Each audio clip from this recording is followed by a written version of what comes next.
There are mountains that men climb to see the world below, and then there are mountains that men are summoned to climb so that the world might see what lies above.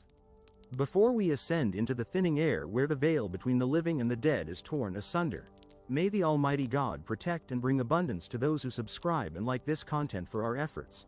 It might seem simple to you, but it brings us great joy. Plus, please mention in the comments which part of the world you are watching from, as responding to your thoughts truly delights us. Now, let us follow the footsteps of the four men who left the noise of the valley for a silence that would scream with the glory of God. The journey began not with a shout, but with a whisper in the district of Caesarea Philippi, a place shadowed by the dark grottos of pagan gods and the imposing statues of Caesar. For 6 days, a strange heaviness had settled over the group of 12. It was a silence born of a terrifying prediction. The rabbi, their master, the one they had just confessed to be the Christ, the Son of the living God, had spoken of suffering. He had spoken of rejection by the elders, of execution, and of death in Jerusalem. It was a discordant note in the symphony of their expectations. They were expecting a coronation, he was preparing for a funeral. And in the midst of this confusion, he selected 3. Not all 12 could bear what was to come. He chose Peter, the rock who crumbled but always rebuilt, James, the son of thunder with a heart of fire, and John, the beloved, whose eyes saw deeply into the mysteries of love. Come, he had said, pointing toward the high mountain that loomed in the north, its snow-capped peak piercing the clouds like a white spear. We go up to pray. The ascent of Mount Hermon was a physical trial that mirrored the spiritual struggle within the disciples' hearts. The path was rugged, winding through dense forests of oak and terebinth before breaking out onto the harsh, rocky slopes where only the hardiest thistles dared to grow. The air grew thinner with every hour of climbing, the temperature dropping steadily as they left the heat of the Jordan Valley far below.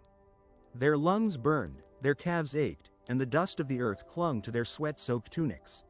Peter led the rear, grunting with exertion, his mind a whirlwind of conflicting thoughts.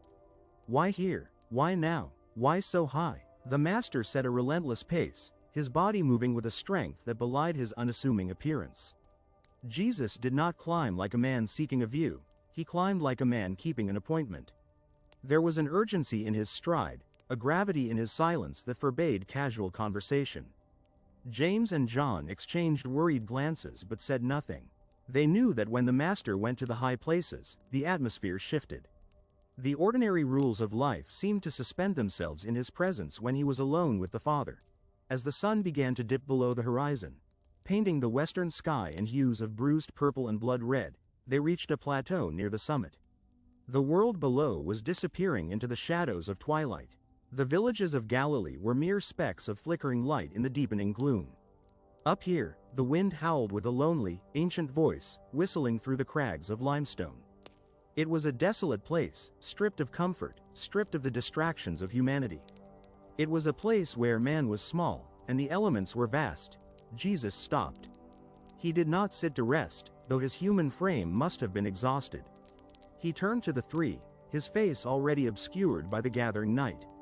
Watch and pray, he commanded softly. Then, he moved a stone's throw away, finding a solitary spot on the rocky ground. He knelt, and then prostrated himself, his forehead touching the cold earth of the mountain. The 3 disciples collapsed against a large boulder, pulling their heavy cloaks tight against the biting chill. They tried to obey. They tried to pray. Peter muttered the Psalms under his breath, trying to anchor his mind. I lift up my eyes to the hills. Where does my help come from? But the physical toll of the climb was overpowering.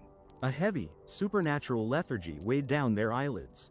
It wasn't just sleep, it was a spiritual heaviness, a crushing sense of inadequacy in the face of the holy. Their heads nodded, their prayers fragmented into disjointed thoughts. The wind became a lullaby, and one by one, the guardians of the Messiah drifted into a deep, dreamless slumber. They slept while history held its breath. They slept while the cosmos aligned itself for a revelation that had been planned before the foundation of the world. They were like men sleeping on the deck of a ship in the middle of a hurricane, unaware that the eye of the storm was passing directly over them. It was not a sound that woke them. It was the light. It pierced through their closed eyelids, sharper than the morning sun, brighter than a lightning strike that refuses to fade. Peter gasped, jerking awake, his hand instinctively reaching for a weapon that wasn't there. James and John scrambled backward, shielding their faces with their arms, their hearts hammering against their ribs like trapped birds. The darkness of the mountain night was gone. The cold was gone. The isolation was gone. In the place where Jesus had been kneeling, there was no longer just a man. Or rather, the man was there, but he was unveiled. The flesh that served as a curtain to his divinity had become translucent. His face, it was impossible to look at, yet impossible to look away from. It shone like the sun in its full strength, a blazing furnace of pure, white radiance. But it wasn't a reflected light, like the moon reflecting the sun. It was a generated light. It was pouring out of him. His eyes were flames of fire. His skin was incandescence. And his clothes, the dusty, travel-worn tunic they had seen him wear for weeks, had undergone a metamorphosis. They were white, not the white of wool or bleached linen, but a white that defied description.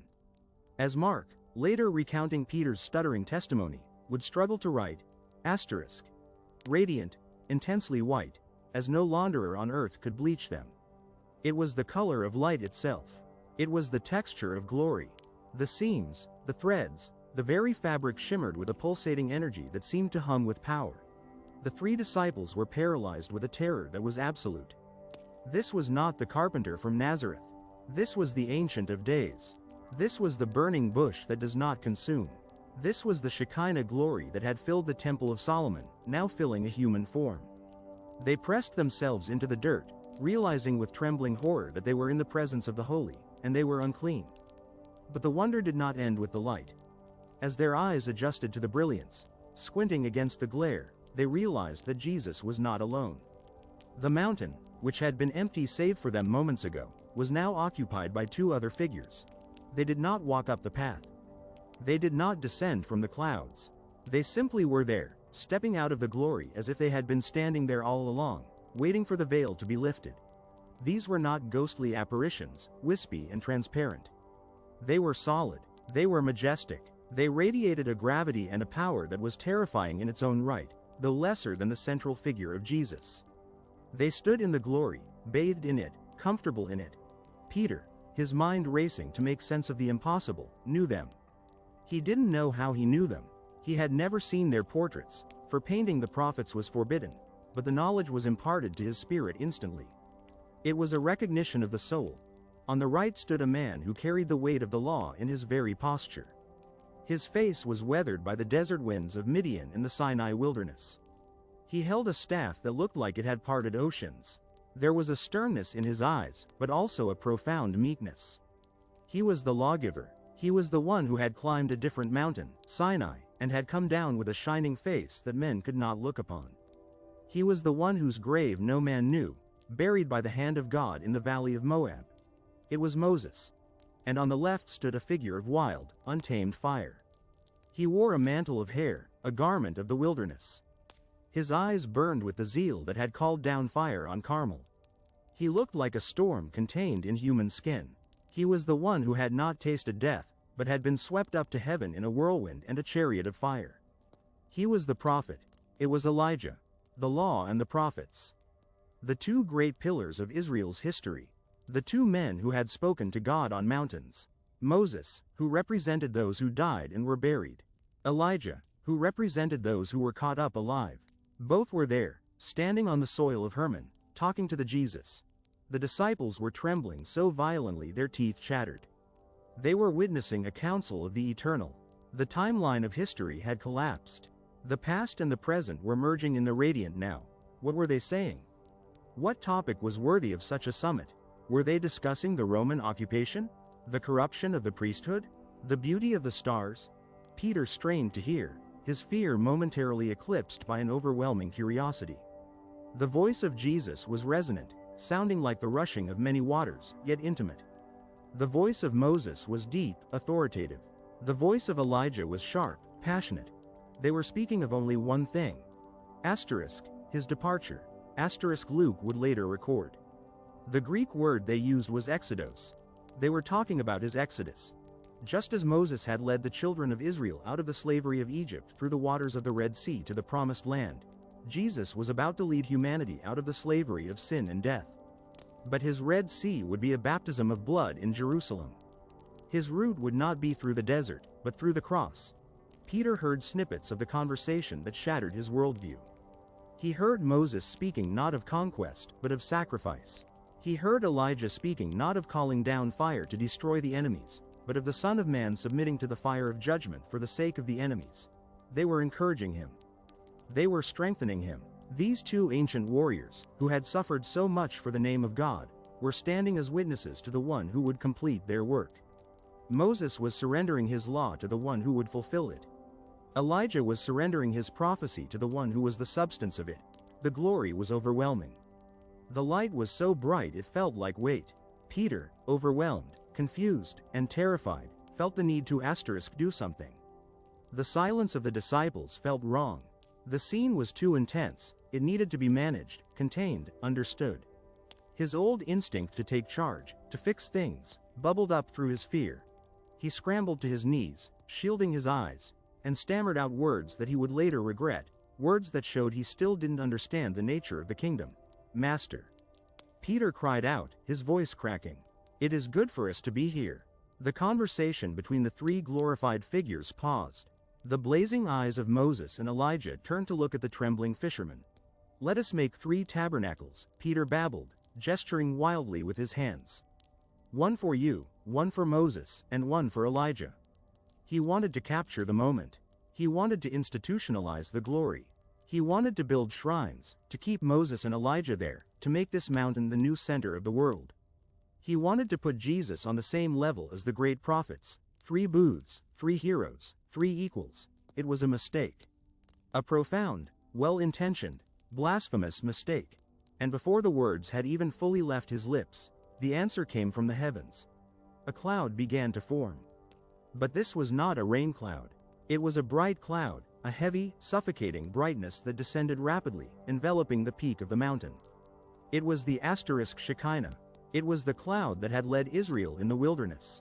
It was the cloud that had filled the Holy of Holies. It swallowed them. The disciples were engulfed in a mist of terrifying purity. They could no longer see each other. They could no longer see the rocks or the sky. There was only the white, luminous fog and the crushing sense of the presence of the Father. Fear turned to dread. In the Jewish mind, to enter the cloud was to die. No man can see God and live. And then, the voice spoke. It did not come from a specific direction. It vibrated in their very atoms. It was a voice that sounded like thunder, yet was articulate. It was a voice of absolute, unquestionable paternal love and infinite authority. This is my beloved Son, in whom I am well pleased. Hear him. The command struck Peter like a physical blow. Hear him, not Moses, not Elijah. They were servants. This is the Son. Do not build 3 tabernacles. Do not equate the shadow with the substance. The law and the prophets have spoken, but now they must fall silent, for the Word himself is here. The disciples collapsed completely, faces to the dirt, rendering themselves as dead men. The terror was total. The voice of God had spoken, correcting them, focusing them, terrifying them. They lay there, waiting for the end, waiting for the fire to consume them for their presumption. Minutes passed. Or perhaps hours. Time had no meaning in the cloud. Then, a touch. A hand, warm and solid, rested on Peter's shoulder. It was a human hand. Not a hand of fire, not a hand of light, but the rough, familiar hand of the carpenter. "Arise," the voice of Jesus said, gentle and calm, the thunder gone. "Do not be afraid." Peter opened one eye. The blinding light was gone. The bright cloud had lifted. The terrifying figures of Moses and Elijah had vanished into the ether from which they came. He pushed himself up, shaking the dust from his cloak. James and John were doing the same, looking pale and shaken. They looked around frantically. The mountain was just a mountain again. The cold wind was back. The stars were twinkling distantly in the black sky, and Jesus stood there alone. He was no longer shining. His face was like the face of the man they ate bread with. His clothes were just dusty linen again. The glory had been veiled once more within his humanity, but something had changed. The air was charged with a lingering ozone of the miraculous. And Jesus looked resolute. The conversation with the ancients had done its work. His face was set like flint toward the south, toward the valley, toward Jerusalem, toward the cross. He looked at them, seeing their confusion and their awe. He put a finger to his lips. "Tell the vision to no one," he commanded, his voice low and serious, "until the Son of Man is risen from the dead." They nodded, mute. They didn't understand what "risen from the dead" meant, not really. But they understood the silence. Some things are too heavy for words. Some secrets can only be carried, not shared. They began the descent in silence, leaving the high place behind. But as they walked down into the dark, sleeping world below, they carried a fire in their bones that would never go out. They had seen the King in his beauty. They had seen the end of the story before the tragedy had even begun. And they knew, with a terrifying certainty, that nothing would ever be the same again. The descent from the high places is always harder than the climb. Gravity pulls you down, but the soul resists, longing to remain in the rarefied air where the veil is thin and the light is uncreated. For Peter, James, and John, the journey down the jagged slopes of Mount Hermon was a plunge into a gray, desaturated world. The vibrant, living whiteness that had radiated from the Master's robes still burned behind their eyelids, making the morning sun look pale and sickly by comparison. They moved in a daze, their feet finding purchase on the loose scree by instinct alone, for their minds were still locked in the cloud. They had seen the impossible. They had breathed the air of eternity. And now, step by dusty step, they were returning to the realm of time, dirt, and brokenness. Jesus walked ahead of them, his stride purposeful and grounded. The terrifying incandescence was gone, hidden once more beneath the ordinary flesh of a Galilean carpenter. To look at his back, wrapped in the common wool mantle, one would never guess that hours before, he had been speaking with Moses and Elijah about the destiny of the cosmos. He seemed entirely fully human again, yet there was a residual charge in the air around him, a silent thunder that made the disciples hesitate to walk too close. They trailed behind, whispering in hushed, frantic tones, trying to piece together the fragments of the vision without violating the command of silence. The prohibition against speaking weighed heavily on them. "Tell the vision to no one until the Son of Man is risen from the dead." The phrase tumbled through Peter's mind like a rough stone in a tumbler. Risen from the dead, what did it mean? They knew, of course, about the resurrection at the end of days, the final judgment where all souls would stand before God. Martha of Bethany had spoken of it. Every pious Jew believed in it. But Jesus spoke of it not as a distant event for all humanity, but as a specific, imminent event for himself.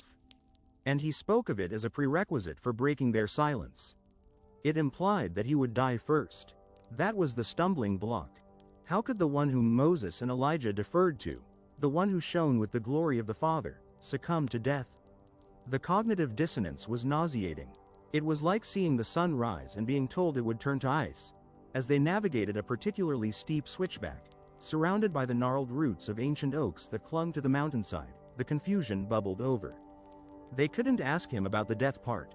Peter had been rebuked too sharply for that before, so they latched onto the other figure in the vision. The man in the hairy mantle, the prophet of fire. "Rabbi," John ventured, his voice tentative in the crisp morning air. "The scribes. They teach us from the scrolls that Elijah must come first. Before the great and terrible day. Before the Messiah is fully revealed." They had just seen Elijah. He had been there, alive, vibrant, talking. But he had vanished back into the cloud. He hadn't gone down to Jerusalem to call down fire on the Romans. He hadn't gone to the temple to purify the priesthood. He had come for a private council and left. If Jesus was the Messiah, where was the public return of Elijah that Malachi had promised? Had the scribes lied, or had they misunderstood the vision? Jesus stopped and turned. The morning light caught his face, revealing a profound sadness mixed with the steel of resolve. He looked at them not with the blazing eyes of the transfiguration, but with the patient, weary eyes of a teacher who knows his students are slow to understand. "Elijah does come first," Jesus said, his voice echoing slightly off the canyon walls. "And he restores all things." He paused, letting the affirmation sink in. The prophecy was true. But then, the shadow crossed his face again, the same shadow that had been there when he spoke with the ancient ghosts about his exodus. "But I tell you that Elijah has already come." The disciples exchanged glances. When? How? They had missed it, and they did not recognize him. Jesus continued, the words heavy with accusation against the age they lived in. "But they did to him whatever they pleased. They treated him with the same contempt they hold for the truth. Then, the connection snapped into place for the three of them. The memory of the wild man at the Jordan River, the camel's hair, the leather belt, the voice crying in the wilderness, leveling the mountains and raising the valleys. John the Baptist, he had come in the spirit and power of Elijah. He had confronted the king, just as Elijah had confronted Ahab. He had been the burning lamp. And what had the world done to the new Elijah? They had imprisoned him. They had danced for his head. They had served his life on a platter to satisfy the whim of a tyrant's lust. So also, Jesus said, turning back to the path that led down to the valley, the Son of Man will certainly suffer at their hands. The parallel chilled them to the bone. If the new Elijah had been slaughtered, then the Messiah who followed him was walking into the same machine of meat and metal. The glory on the mountain was not a shield against suffering, it was the preparation for it. The conversation with Moses and Elijah about his departure wasn't a metaphor for a chariot of fire, it was a conversation about a cross. The realization settled over them like a shroud. They walked the rest of the way in a silence that was no longer filled with wonder, but with a creeping dread. As the terrain leveled out, the pristine silence of Hermon gave way to the noise of humanity. They were approaching the foothills near the region of Caesarea Philippi, where the other 9 disciples had been left to wait. But it was not a peaceful reunion. Even from a distance, the sounds of conflict drifted up to them, shouting, the jeering of a mob, the high-pitched wail of someone in distress. The transition was violent. They had left the communion of the saints and walked straight into the chaos of the damned. A large crowd had gathered in a dusty clearing at the base of the mountain. It was a swirling, agitated mass of people. In the center, like wolves circling wounded prey, stood a group of scribes, religious lawyers who had likely traveled north to investigate the rumors of this new prophet. They were pressing in on the 9 disciples, their fingers jabbing the air, their voices raised in mockery. The 9 looked wretched. Peter could see Andrew and Thomas standing back to back, looking cornered. Judas was pacing nervously. Matthew was looking at the ground. They looked like soldiers who had lost their commander and forgotten how to fight. They were flushed with embarrassment, impotent and exposed. When the crowd saw Jesus emerging from the tree line, a ripple went through them. It was a strange reaction. Mark, the chronicler of Peter's memories, would later say the crowd was greatly amazed. Perhaps some residue of the mountain glory still clung to him, a faint luminosity in his skin that he hadn't fully suppressed, or perhaps it was simply the authority of his presence crashing into their scene of failure. Whatever it was, the argument died on the scribe's lips. The mob turned and ran to him, eager, desperate, hungry for spectacle. What are you arguing about with them? Jesus asked. He didn't ask the disciples, he asked the scribes. He stepped between his wolves and his sheep, his voice cutting through the noise like a blade. The scribes hesitated, intimidated by his sudden appearance. But before they could formulate a theological trap, a man broke from the crowd. He was disheveled, his eyes wild with the kind of exhaustion that comes from years of sleepless vigilance. He threw himself at Jesus' feet, creating a cloud of dust. "Teacher." The man cried, his voice cracking with emotion. "I brought my son to you, for he has a spirit that makes him mute." The man pointed to a boy being held back by 2 other villagers. The boy looked gaunt, his skin bruised and scarred, his eyes rolling in his head, and whenever it seizes him, the father continued, the words tumbling out in a torrent of grief, it throws him down, and he foams and grinds his teeth and becomes rigid. The father looked at the 9 disciples, his face twisting into a mask of disappointment. "I asked your disciples to cast it out," he said, pointing an accusing finger at them. And they were not able. The accusation hung in the air. The 9 disciples shrank back. They had cast out demons before. When Jesus had sent them out 2 by 2, they had returned rejoicing that even the spirits submitted to them. But today the heavens had been brass. They had spoken the words, they had used the name, but the demon had mocked them. They had failed, and in their failure, they had given the scribes ammunition to mock the master. Jesus looked at the Father, then at the cowering disciples, then at the gloating scribes. He looked at the crowd, hungry for a show. A look of profound pain crossed his face. It was not anger at the boy, or even the demon. It was a weariness of the soul. He had just come from the company of Moses and Elijah, men of rock-ribbed faith, men who stood in the fire and did not flinch.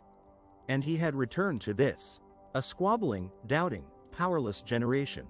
O faithless generation, Jesus sighed, looking up toward the indifferent sky. How long am I to be with you?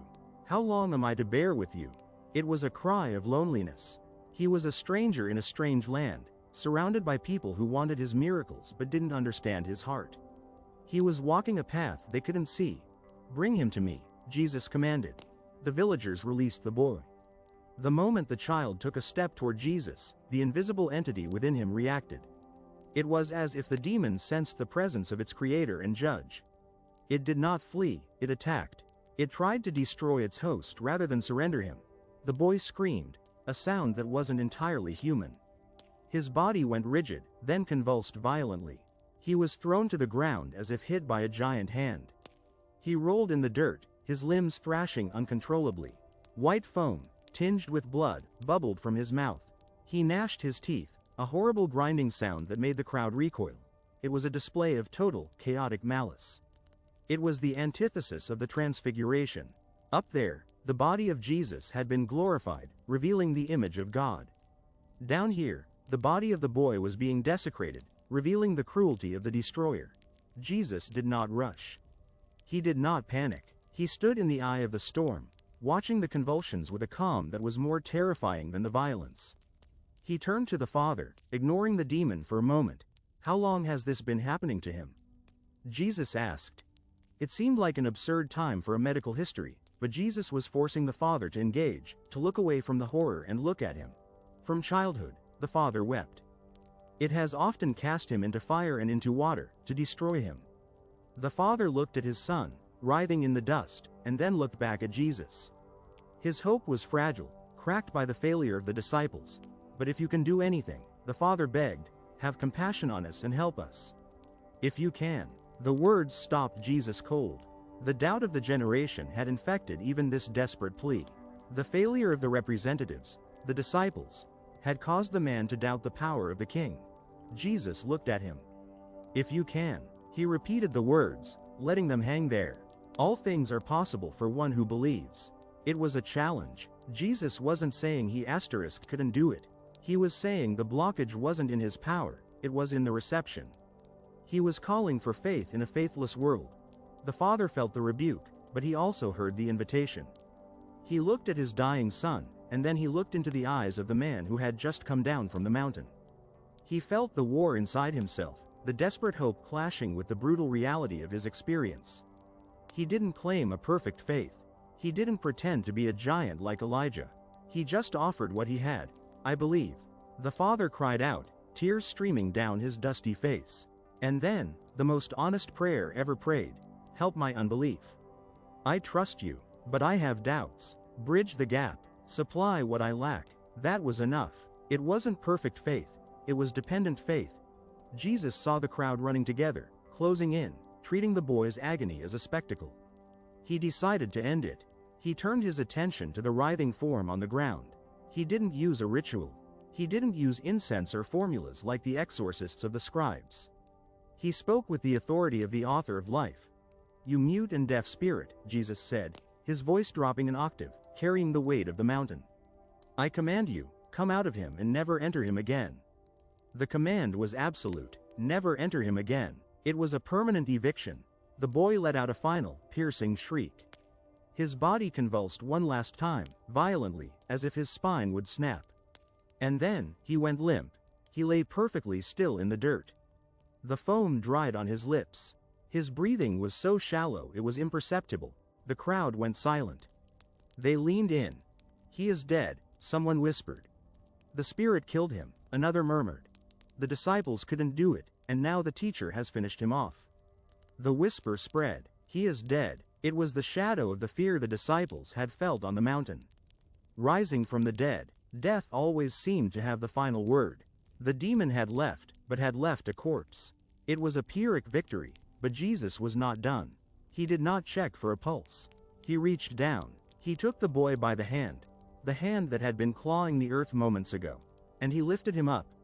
Strength flowed from the hand of the master into the limp frame of the boy. Color returned to his cheeks.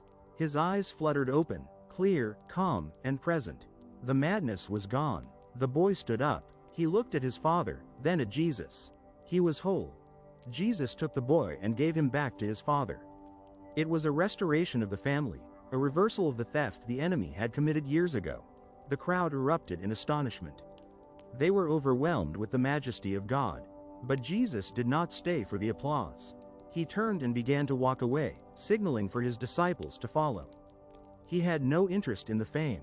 His face was still set toward the south. Later that evening, in the privacy of a house, perhaps in Capernaum, where they had retreated, the disciples finally gathered the courage to ask the question that burned in their guts. They sat around him, the 9 who had failed and the 3 who had seen the glory. The room was dimly lit by oil lamps. The shame of the afternoon still hung over the 9. Why could we not cast it out? They asked. We have done it before. What was different? Jesus looked at them. He saw their confusion. They treated the power like a tool they possessed, a magic trick they had mastered. They had forgotten that the power flowed from a relationship. They had tried to engage a spiritual principality of high order with the meager resources of their own confidence. This kind cannot be driven out by anything but prayer, Jesus said. And some ancient manuscripts add, and fasting. He was telling them that there are levels of darkness that require a deeper level of consecration.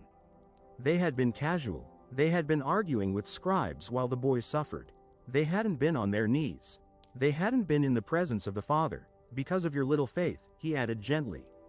For truly, I say to you, if you have faith like a grain of mustard seed, you will say to this mountain, move from here to there, and it will move, and nothing will be impossible for you. He gestured vaguely toward the north, toward the massive bulk of Mount Hermon hidden in the night. This mountain, the mountain of glory, the mountain of transfiguration, even that massive reality could be moved by the smallest seed of genuine, living trust in God. The lesson sank in. They had failed because they had relied on their past successes, not their present connection to God. They were learning that the kingdom was not about wielding power, it was about abiding in the source. The next morning, they left that region. They passed through Galilee, but Jesus did not want anyone to know it. He was withdrawing from the crowds again. The time for public signs was drawing to a close. The time for the deep, hard teaching had come. As they walked the dusty roads, the landscape changing from the rocky north to the rolling hills of Galilee, Jesus walked with them, no longer shining with visible light, but carrying the secret of the Exodus in his heart. He began to teach them again, repeating the lesson they refused to understand. The Son of Man is going to be delivered into the hands of men, he told them as they walked. And they will kill him. And when he is killed, after 3 days he will rise. The words hung in the air, clashing with the birdsong and the peaceful rustle of the wind in the olive trees. Delivered, killed, rise. They heard the words. They understood the grammar. But they could not grasp the reality. It was too terrible. It didn't fit the narrative of the Messiah they wanted. They were afraid to ask him what it meant. They remembered the mountain, the ghosts, the voice of God. How could that glory end in a grave? So they walked on in silence, a small band of travelers moving inexorably toward Jerusalem, carrying the secret of the universe in their midst, while the shadow of the cross stretched long and dark across the path ahead. The prophets had gone back to heaven. The demon had gone back to the abyss. And the Son of Man was walking alone toward the greatest darkness of all, to light a fire that would never go out.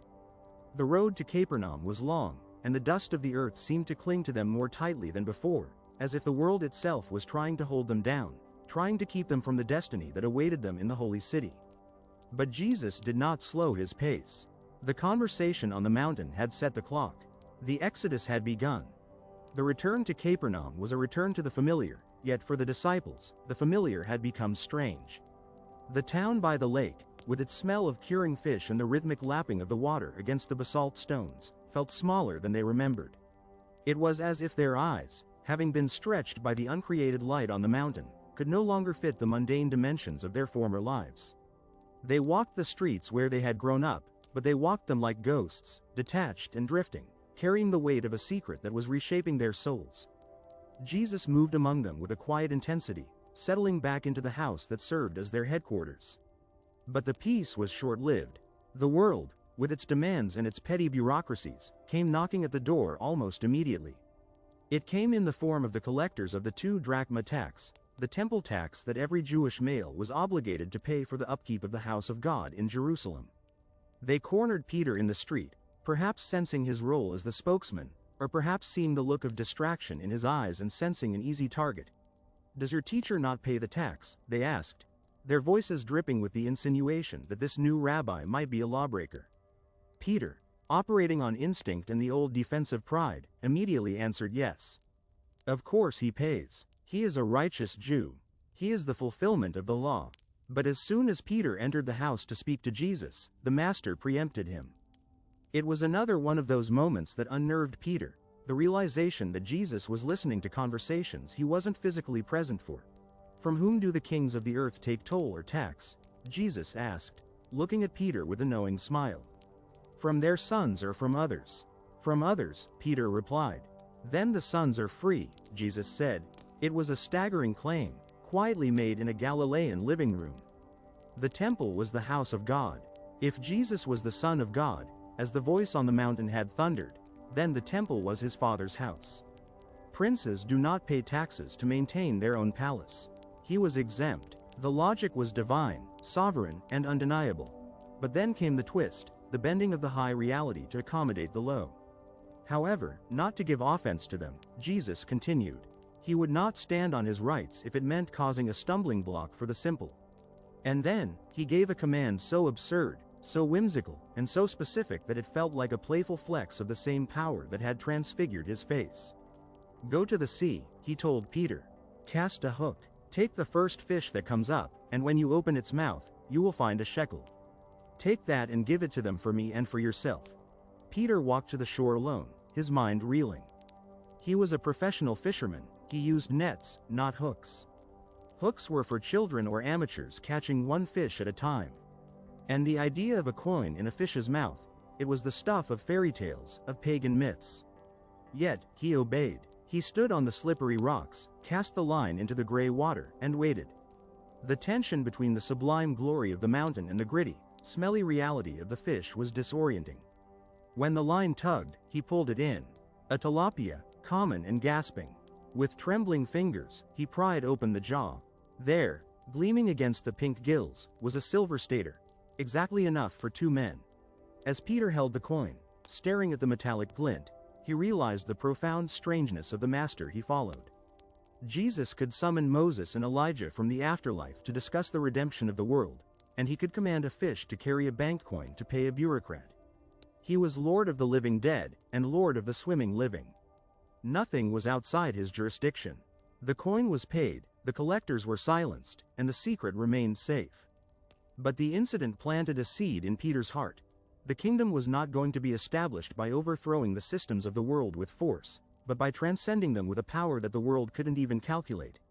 But while Peter wrestled with the mystery of the fish, a darker current was swirling among the other disciples. The group had been fractured by the selection of the 3. Why had Peter, James, and John been chosen to go up the mountain?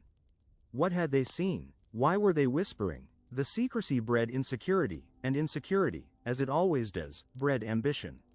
If there were secrets, there was a hierarchy. And if there was a hierarchy, there was a top spot.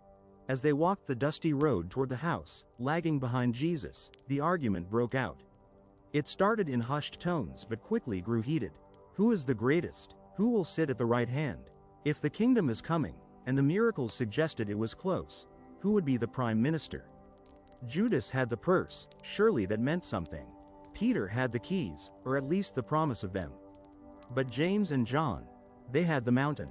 They walked with a new arrogance, a silent superiority that grated on the others. They thought they were being discreet. They thought the noise of their sandals on the gravel covered their bickering. But when they gathered in the house, in the cool of the evening, Jesus asked the question that stopped the blood in their veins. What were you discussing on the way? Silence fell over the room. It was the silence of shame. Grown men, caught acting like toddlers. They looked at the floor, at the walls, anywhere but at him. They couldn't say it. They couldn't say, "We were arguing about which of us gets to rule," to the man who had just told them he was going to die. Jesus sat down. In the posture of a rabbi, sitting meant he was about to issue a formal ruling. He called the 12 to him. He didn't scream. He didn't mock them. He spoke the upside-down constitution of his new world. If anyone would be first, he must be last of all and servant of all. Then, he did something that pierced their hearts more than words. He called a child. A small boy, perhaps a neighbor's child running through the courtyard, stood in the midst of these bearded, dusty, ambitious men. Jesus took the child in his arms. The image was striking. The God who had stood between Moses and Elijah, glowing with unapproachable light, now holding a toddler, smelling of milk and earth. Unless you turn and become like children, you will never enter the kingdom of heaven. The disciples stared at the child. The child had no status. The child had no money. The child could not fight, could not argue the Torah, could not lead an army. The child was utterly dependent. And that, Jesus was saying, was the qualification for greatness. The three who had seen the glory on the mountain had to realize that the glory wasn't a badge of rank, it was a call to descend. You don't climb the mountain to become a king. You climb the mountain to learn how to serve the valley. James and John listened, but the lesson was hard to swallow. They were sons of thunder. They had fire in their bellies. The vision of Elijah was still fresh in their minds, the prophet who called down fire from heaven to consume the captains of 50. They had seen the raw power of God, and they were itching to wield it. They confused the instrument with the source. They thought that because they had stood in the presence of the fire, they were now flamethrowers. This misunderstanding came to a head as the seasons turned and the time approached for the Exodus that Jesus had discussed with the spirits. The group set their faces toward Jerusalem. It was a solemn migration. They were leaving the safety of Galilee for the hostility of Judea. And to get there, they had to pass through Samaria. Samaria was a land of old wounds. The Jews and the Samaritans had been enemies for centuries, divided by race, by theology, and by the question of where God should be worshipped, on Mount Gerizim or Mount Zion. For a Galilean pilgrim heading to Jerusalem, Samaria was a gauntlet of hostility. Jesus sent messengers ahead to a Samaritan village to make ready for him. It was a simple request for hospitality, food, shelter, a place to rest for the night. But the answer came back cold and hard. The village elders refused. They would not receive him, not because he was Jesus, but because his face was set toward Jerusalem. In their eyes, he was just another Jewish pilgrim reinforcing the legitimacy of the temple they rejected. It was a petty, political rejection. When the messengers returned with the insult, the blood of James and John boiled. This was the Messiah. They had seen him shine like the sun. They had heard the Father call him, beloved Son. How dared these half-breed heretics refuse him a bed? It was blasphemy. It was treason against the King of Kings. The two brothers stepped forward, their eyes flashing with a dangerous zeal. They looked at Jesus, and then they looked at the village sitting on the hillside, surrounded by dry grass that would burn easily. Lord, they said, their voices trembling with the anticipation of judgment, do you want us to tell fire to come down from heaven and consume them? Some ancient manuscripts add the telling phrase, just as Elijah did. There it was, the ghost of Elijah. They were trying to reenact the Old Testament. They wanted to be the prophets of doom. They thought this was what the mountain was for, to give them the authority to incinerate the enemies of God. They had seen the transfiguration, and they had interpreted it as a license to kill. They thought the glory was a weapon. Jesus turned and rebuked them. The Greek word used is strong. It implies a severe admonition, the kind you would give to a dog snapping at a child. He looked at them with a mixture of shock and disappointment. After all the teaching, after the child in his arms, after the prediction of his own suffering, they still wanted to be warlords. You do not know what manner of spirit you are of, he told them. The rebuke cut deep. They thought they were of the spirit of Elijah. They thought they were of the spirit of God. But Jesus was telling them that the spirit of violence, the spirit of retribution, the spirit that delights in the destruction of the enemy, that was not his spirit. For the Son of Man did not come to destroy men's lives but to save them.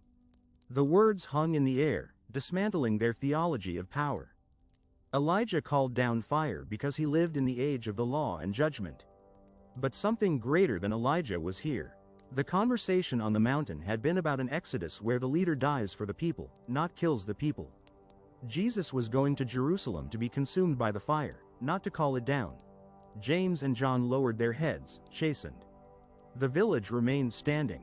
No smoke rose from the huts. The disciples had to pick up their packs and walk to another village, swallowing their pride, learning the hard lesson that the kingdom of God does not force its way in.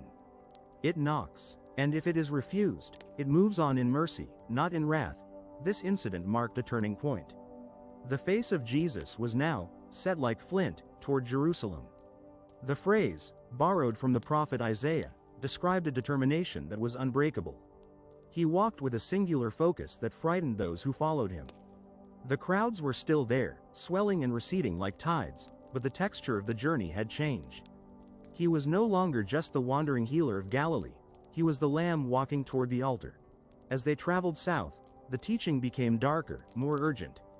He spoke of judgment, yes, but not the kind James and John wanted. He spoke of a judgment that would come upon the cities that rejected the peace he offered. He spoke of the cost of discipleship. Foxes have holes, and birds of the air have nests, but the Son of Man has nowhere to lay his head. He was stripping them of their illusions. There would be no palaces. There would be no comfortable beds. There would be only the road, and at the end of the road, a cross. Yet, despite the grim warnings, the ghosts of the mountain continued to hover over the narrative. The vision had opened a door that couldn't be shut. The disciples began to see the world through a dual lens. They saw the dusty road, but they also saw the potential for glory. They saw the lepers, but they saw the King who could cleanse them. The tension between the now and the not yet became the rhythm of their walking. One evening, as they camped near the border of Judea, 72 disciples whom Jesus had sent out returned with joy. They were ecstatic. "Lord, even the demons are subject to us in your name," they cried. It was a redemption of the failure with the epileptic boy. The power was flowing again. The kingdom was advancing. Jesus watched their joy, and for a moment, the veil lifted again, not physically, but in his speech. He looked past them, past the campfire, into the invisible realm that he had inhabited on the mountain. "I saw Satan fall like lightning from heaven," he said. The statement was sudden, bizarre, and terrifyingly grand. While the disciples were celebrating that a few minor demons had listened to them, Jesus was watching the collapse of the cosmic hierarchy. He was seeing the dragon, the ancient enemy, being cast down from his high place. The Exodus he was about to accomplish in Jerusalem would break the back of the dark power that had enslaved humanity since Eden. He gave them authority to tread on serpents and scorpions, but then he pulled them back to the center, back to the lesson of the child, back to the lesson of the humility. "Nevertheless, do not rejoice in this, that the spirits are subject to you, but rejoice that your names are written in heaven." Written in heaven, it was a reminder of the other world, the world of Moses and Elijah, the world where the true citizenship lay. As they drew closer to Jerusalem, the shadow of the city began to loom over them. Jerusalem was the city of the prophets, which meant it was the graveyard of the prophets. It was the place where the blood of the righteous had been spilled for centuries. And Jesus was walking into its open maw with his eyes wide open. He began to tell them parables that disturbed their sleep. He told them of a good Samaritan, a hero from the very race they wanted to burn, who showed more love than the priests and Levites. He told them of a great banquet where the guests made excuses, and the master invited the cripples and the blind. He was deconstructing their religious prejudices, preparing them for a kingdom that looked nothing like the one they expected. But the most haunting moment came when they were near Bethany, just a few miles from the capital. A message arrived from two sisters, Mary and Martha. Their brother, Lazarus, the one whom Jesus loved, was sick. The disciples expected Jesus to rush. They expected him to heal his friend. Instead, he stayed where he was for 2 days. He waited until the sickness became death. He waited until the death became decay. "Our friend Lazarus has fallen asleep," he told them finally. "But I go to awaken him." The disciples thought he meant literal sleep. They were still, after everything, thinking in earthly terms. "Lazarus is dead," Jesus said plainly. "And for your sake I am glad that I was not there, so that you may believe." So that you may believe. What more was there to believe? They had seen the water turn to wine. They had seen the sea calmed. 3 of them had seen the transfiguration. What was left? There was one final enemy. The last enemy. The one that Moses had succumbed to. The one that Elijah had escaped only by divine intervention. Death itself. To prepare them for his own resurrection, which they still could not comprehend, he would show them his dominion over the grave. He was going to wake the dead, not in secret on a mountain, but in public, right under the nose of the religious elite who wanted to kill him. Thomas, sensing the danger of returning to the region where they had almost been stoned, spoke up with a gloomy bravery that captured the mood of the group. "Let us also go, that we may die with him." They walked into Judea, not as a conquering army, but as a funeral procession for a man already dead, led by a man who was marked for death. The air was thick with tension. The miracle of the coin in the fish seemed a lifetime ago. The glory of Hermon felt like a dream. Now, there was only the smell of the tomb and the gathering storm of the Sanhedrin. But Jesus walked with a strange anticipation. He knew what waited at the tomb of Lazarus. He knew that the voice that had spoken on the mountain, "This is my beloved Son," was about to be vindicated by the voice that would shout into the dark cavern of the dead. The conversation with the ghosts was over. The conversation with death was about to begin. And as they rounded the bend in the road that revealed the village of Bethany, Jesus stopped. He looked at the cave tombs dotting the hillside. He didn't see the defeat. He saw the battlefield. He took a deep breath, the air of the valley filling his lungs, and stepped forward to confront the darkness that held his friend. The light of the world was about to descend into the earth, and the earth would tremble at his coming. The stage was set. The players were in place. The greatest sign of all was about to be given, a sign that would force the hand of his enemies and seal his own warrant for execution. The road to the cross led through the open grave of Lazarus. The village of Bethany lay shrouded in a heavy, suffocating grief that seemed to dampen even the sound of the wind in the palm trees. It was a silence broken only by the ritual wailing of the mourners who had gathered from Jerusalem to comfort the sisters. When Jesus finally arrived, the air was thick with the accusation of his delay. 4 days. That was the number that hung over the scene like a sentence. In Jewish thought, the spirit hovered near the body for 3 days, but by the 4th, hope was not just lost, it was buried, sealed, and beginning to rot. The face of Martha, worn by tears and the exhaustion of funeral hospitality, mirrored the confusion that the disciples had carried since the mountain. If he was the Christ, if he commanded the winds and the demons, why was death allowed to steal his friend? Jesus walked toward the tomb, a cave cut into the limestone rock, sealed with a heavy stone. It was a dark mirror of the cave of the Nativity and a grim foreshadowing of the cave that awaited him in a garden nearby. The disciples stood back, huddled together, terrified by the proximity to the corruption of the grave. They watched their master. On Hermon, they had seen him untouched by earth, radiant with the light of heaven, speaking with the immortals. Here, he was deeply, painfully human. He groaned in his spirit. He was troubled, and then, he wept. The God who lives in unapproachable light shed human tears into the dust of Bethany. It was a paradox that shattered their simple categories. He was not a stoic deity floating above human suffering. He was entering into the very center of it. "Take away the stone," Jesus commanded. The objection came instantly from Martha, practical even in her grief. "Lord, by this time there is a stench, for he has been dead 4 days." It was a warning to protect the dignity of the dead and the senses of the living. But Jesus looked at her with eyes that held the memory of the conversation with Moses and Elijah. "Did I not tell you that if you believed you would see the glory of God?" The glory. There was that word again. On the mountain, glory was light and transfiguration. Here, at the mouth of a stinking grave, glory was a confrontation with the rot of the fall. They rolled the stone away. The dark maw of the earth was exposed. A faint, sweet sick odor of decay wafted out, making the crowd recoil. Jesus lifted his eyes, not to the tomb, but to the sky, re-establishing the connection that had been visible on the mountain. "Father, I thank you that you have heard me." It was a prayer of communion, a public declaration that the channel between heaven and earth was open. Then, he cried out with a loud voice, a shout of command that reverberated against the rocks and, one might imagine, echoed down into the dark corridors of Sheol itself. "Lazarus, come out." The silence that followed was agonizing. The disciples held their breath. The mourners stopped their wailing. And then, a movement in the dark. A shuffling sound. A figure appeared in the doorway, bound hand and foot with linen strips, his face wrapped in a cloth. He moved with the stiff, awkward gait of a man who had been cold stone moments before. The dead man came out. The shockwave that hit the crowd was physical. People gasped, some fell back in terror, others shrieked. "Loose him and let him go," Jesus said calmly.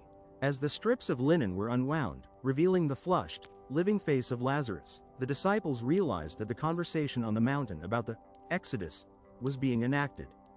Jesus was leading his people out of the slavery of death, but this victory was the catalyst for the final tragedy. The report of the raising of Lazarus raced to Jerusalem faster than a chariot.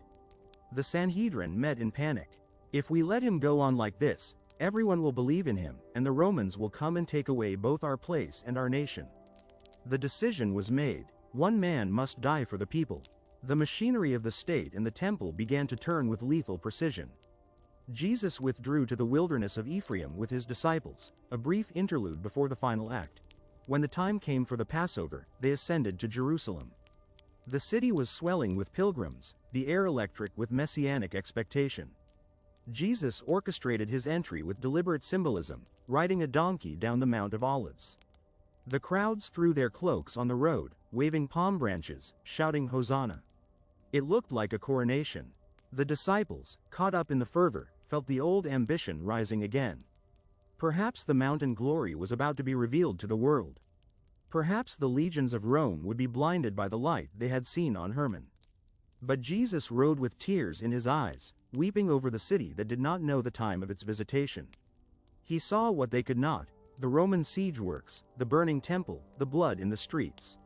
He was not riding to a throne, but to a trial. The week that followed was a blur of conflict. Jesus seized the temple courts, driving out the money changers, asserting his authority over the Father's house just as he had implied with the temple tax.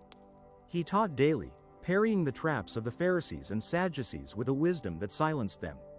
But at night, he retreated to the Mount of Olives, spending the hours in the dark, preparing for the cup he had to drink. Then came the night of the meal. The upper room, the towel and the basin. He washed their feet, the hands that had flung stars into space, scrubbing the dirt from the calloused heels of fishermen. He spoke of his body as bread and his blood as wine. He spoke of a new covenant. And he spoke of betrayal. One of you will betray me. The table was thrown into chaos. Judas slipped out into the night, swallowed by the darkness he had chosen. After they had sung a hymn, they went out to the Mount of Olives, to a garden called Gethsemane. The geography was significant. It was a mountain, like Hermon. It was a place of prayer, like Hermon. And once again, Jesus took the inner circle, Peter, James, and John, and asked them to watch with him. But the contrast was devastating. On Hermon, they had slept while he was glorified. Here, they slept while he was crushed. On Hermon, he was bathed in light. Here, he was pressed by an infinite darkness. Jesus withdrew a stone's throw away and fell to the ground. This was not the prostration of worship they had seen before. This was the collapse of a man under a weight that could break the world. Abba, Father, all things are possible for you. Remove this cup from me. Yet not what I will, but what you will. The sweat fell from him like great drops of blood. The agony was so intense that an angel appeared from heaven to strengthen him. Just as Moses and Elijah had appeared to encourage him for his exodus, now a messenger from the throne room came to sustain him for the final mile. But the disciples saw none of it. They were heavy with sleep, their spirits willing but their flesh weak, failing the test of vigilance for the second time. They were awakened not by light, but by torches. The darkness of the garden was shattered by the flicker of fire and the glint of steel. Judas arrived with a detachment of soldiers. The kiss of betrayal, the chaos. Peter, still thinking in terms of earthly revolution, drew a sword and struck the high priest's servant. Jesus rebuked him, healing the wound. Put your sword back into its place. Do you think that I cannot appeal to my Father, and he will at once send me more than 12 legions of angels? The restraint was the true miracle. He had the power of Hermon at his fingertips. He could have unveiled the glory and incinerated the cohort in a flash of blinding white. But he chose the path of the Lamb. He let them bind his hands. And then, the disciples, all of them, forsook him and fled. The sheep scattered as the shepherd was struck. The trials were a mockery of justice. He stood before the high priest, then Pilate, then Herod, then Pilate again. He was beaten, mocked, spat upon. The face that had shone like the sun was now swollen with bruises, covered in blood and spittle. The white robes of transfiguration were replaced by a purple robe of mockery, and then stripped away entirely to leave him naked. The crown of light was replaced by a crown of thorns. It was the anti-transfiguration. The glory was being inverted, hidden beneath the deepest shame humanity could inflict. They marched him to Golgotha, the place of the skull. It was outside the city walls, just as the sin offering was burned outside the camp in the law of Moses. They drove the nails through his hands and feet. They lifted him up, not on a throne, but on a cross. And there, suspended between heaven and earth, the conversation with the prophets reached its climax. Moses had lifted up the serpent in the wilderness so that the bitten might look and live. Now the Son of Man was lifted up. Elijah had ascended in a chariot of fire. Now the Son of Man was ascending on a cross of wood. The Exodus was happening. He was passing through the Red Sea of God's wrath, opening a way for his people. At noon, a strange darkness fell over the whole land. It was not an eclipse, the moon was full at Passover. It was a supernatural obscuring of the sun. On Hermon, the light had been brighter than the sun.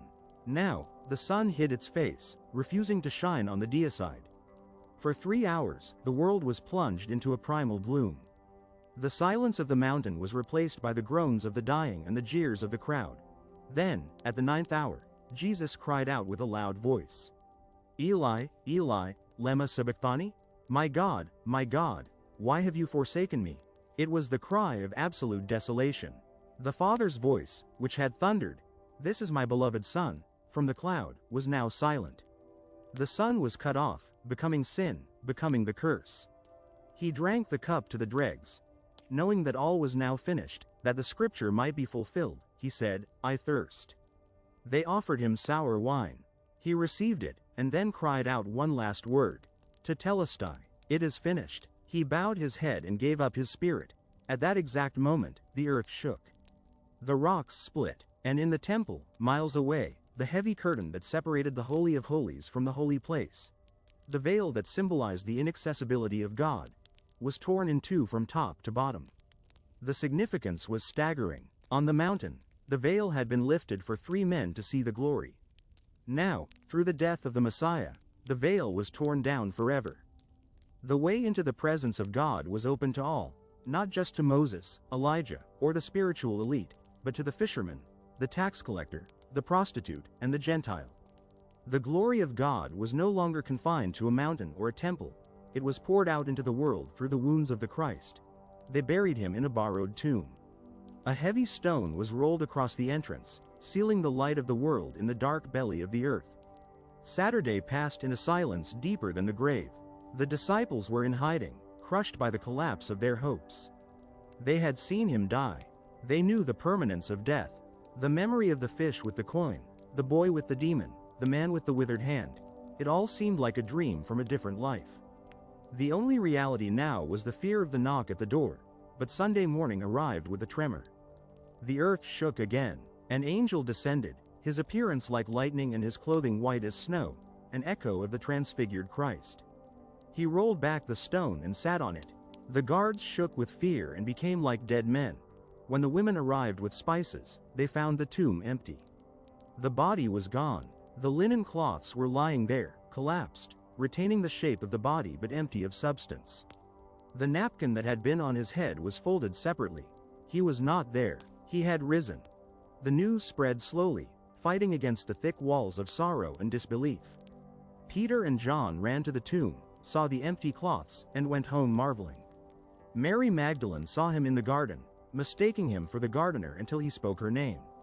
But the full realization of what had happened, and how it connected to the vision on the mountain, came later that day on a dusty road leading to a village called Emmaus. 2 disciples, not of the 12, were walking and talking, their faces downcast. A stranger joined them, asking about their sadness.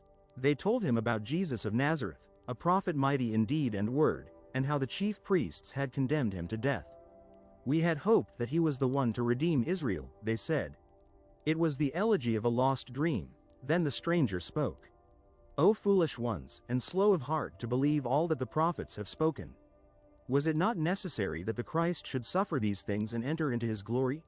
And beginning with Moses and all the prophets, he interpreted to them in all the scriptures the things concerning himself. He walked them through the Bible. He showed them Moses, not as the lawgiver on Sinai, but as the one who wrote of the seed of the woman crushing the serpent's head. He showed them the Passover lamb. He showed them the bronze serpent. He showed them Elijah and the suffering prophets. He showed them Isaiah's suffering servant.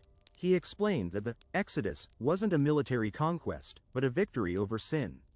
The cross wasn't a defeat, It was the throne. When they reached the village, he acted as if he were going farther, but they urged him to stay. At the table, he took the bread and blessed and broke it. And their eyes were opened, and they recognized him. And he vanished from their sight. They recognized him in the breaking of the bread. The stranger was the Lord. The ghost story on the mountain was the blueprint for history. They rushed back to Jerusalem, finding the 11 gathered together, saying, "The Lord has risen indeed." Later that evening, while they were talking, Jesus himself stood among them. "Peace to you," he said.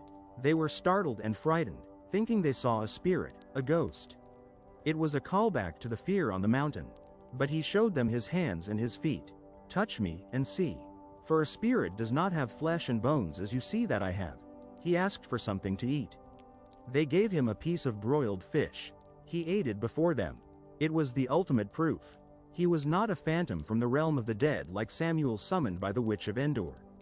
He was a resurrected human being, with a body that could be touched and fed, yet a body that could pass through walls and vanish at will. He was the first fruit of the new creation. The transfiguration on the mountain had been a preview of this state, humanity fully saturated with divinity, imperishable and glorious.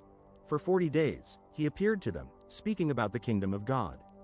He took them out as far as Bethany, the place where he had raised Lazarus, the place of victory over death. He lifted up his hands and blessed them.